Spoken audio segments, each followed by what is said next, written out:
तो आज का एक छोटा सा प्यारा स्टोरी है। व्यक्ति धन से नहीं मन से महान होता है। व्यक्ति महान कैसे होता है?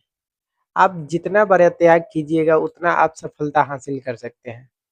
तो ये त्याग पे एक छोटी सी कहानी है। कहानी के माध्यम से मैं आप लोगों को बताने जा रहा हूँ कि त्याग क्या होता है। बहुत समय पहले की बात है।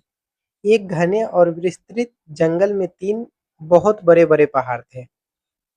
एक घने और विस्तृत जंगल यानी कि बहुत ही बड़ा जंगल में तीन बड़े बड़े पहाड़ थे। उस जंगल का अपना कोई नाम नहीं था। नाम न था।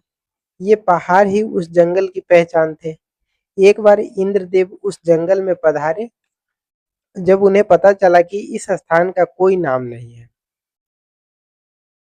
तो उन्होंने तीनों पहाड़ से कहा कि वे इस जगह का नामकरण उनमें से किसी एक के नाम पर ही करेंगे। इसके साथ उन्होंने तीनों से एक एक वरदान मांगने को कहा। तीनों पहाड़ों से इंद्रदेव ने बोला कि तुम तीनों एक एक वरदान मांगो और मैं 1 साल बाद आकर के तुम लोगों को देखूंगा कि तुम लोगों में क्या परिवर्तन आया है। फिर मैं उन्हीं के नामों पे इस जंगल का नाम रखूंगा। तीनों पहाड़ से कहा कि नामकरण उसके ही एक नाम पे करेंगे। इसके साथ उन्होंने तीनों को एक एक वरदान मांगने को कहा और कहा कि 1 साल बाद पुनः आकर के देखेंगे, जिसका प्रभाव सबसे अधिक होगा उसी के नाम पर इस स्थान को जाना जाएगा। इंद्रदेव की बात सुनकर के पहले पर्वत ने कहा, प्रभु मुझे इतना बड़ा कर दीजिए कि मैं हर दिशा को हर दिशा से सबको देख सकूं। इंद्रदेव ने तत्काल उसे विशाल बना दिया। दूसरे पर्वत ने कहा, प्रभु मुझे मुझे हरियाली से भर दीजिए, हर तरह के पेड़ पौधे मेरी सीमा में लगे।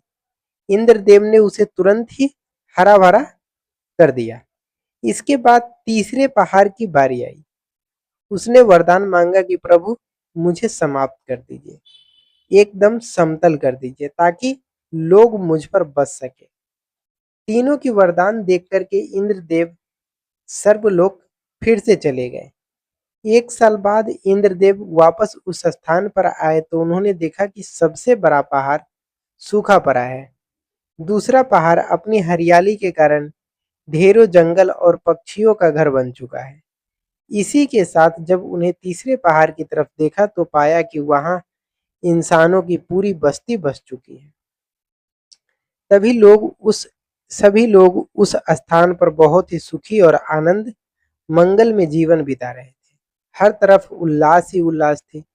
जीवन के रंग जीवन के रंग बिखरे हैं, मानो धरती पर स्वर्ग उतर आया हो। बहुत ही स्वाभाविक बात है कि इंद्रदेव ने उस तीसरे पहाड़ के नाम पर उस स्थान का नामकरण किया। नाम पर ही उस स्थान का नामकरण किया। वह पहाड़ अब कहीं नहीं था, पर स्वयं को मिटा करके वह लोगों के जीवन में उतर उतर आया था। यही संसार है। यही संसार है। संसार में नाम कमाना, महान बनना एकमात्र राह है। अपने अस्तित्व को दूसरे के लिए मिटा देने वाले ही संसार में पूजे जाते हैं। यह त्याग ही है जो किसी भी व्यक्ति को लोगों के दिल में अमर कर देता है। अगर आप किसी के लिए त्याग कीजिएगा तो उसके दिल में आप अमर रहिएगा, वो आपको याद करेगा। अगर किसी के लिए आप कुछ नहीं कर रहे हैं तो वो अभी कभी आपको कोई याद नहीं करेगा। तो आप जितना बड़ा त्याग कीजिएगा उतना महान बनिएगा। अगर आप लोगों को महान बनना है तो त्याग तो करना पड़ेगा। धन्यवाद।